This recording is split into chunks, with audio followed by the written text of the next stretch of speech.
day, class. How are you today? Hope you are staying safe. I welcome you especially to today's civic class. Remember, in the last class, we have looked at meaning of political party, and we looked at its consequences and remedies. Remember, I told you political party is lack of interest in political activities of a country, and that action can lead to corruption and election of wrong leaders in a country.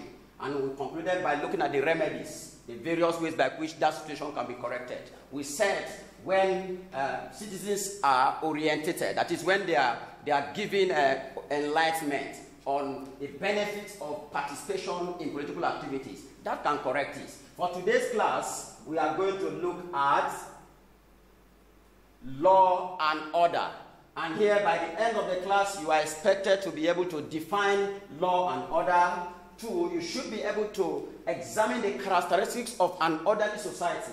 And lastly, you should be able to analyze the importance of law and order to a nation.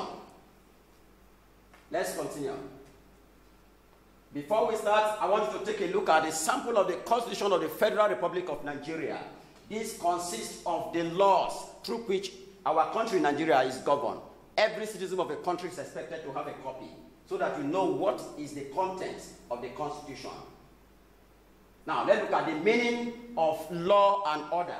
Law and order is simply defined as a state of peace as a result of citizens' obedience to law of the country.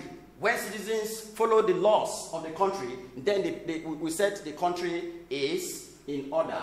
That is, there is law and order in that country. Let's look at the characteristics of an orderly society. The characteristics of a society that is said to be orderly. Number 1 is queuing culture.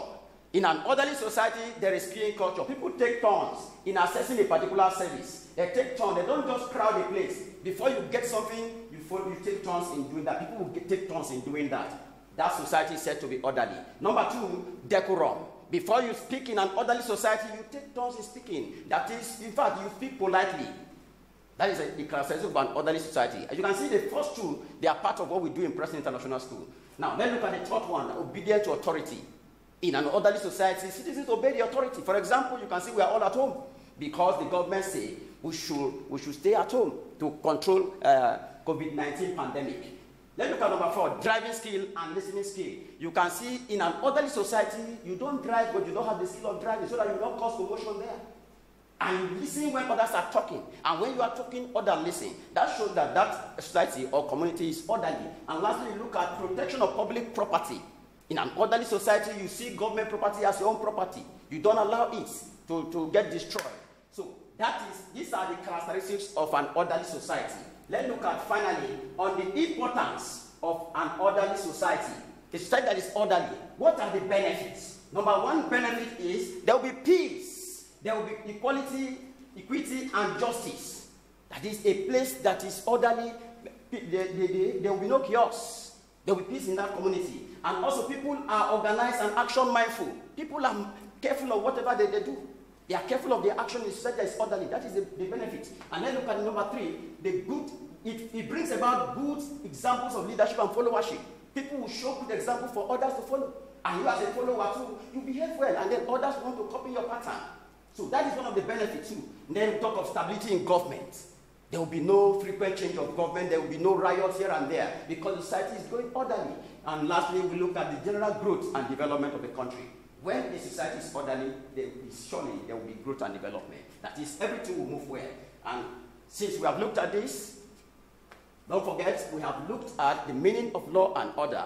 We have looked at the characteristics of an orderly society as well as the benefits. So kindly open the attached documents. Open your attached document for more information, as well as don't forget to turn in your tax before the end of today.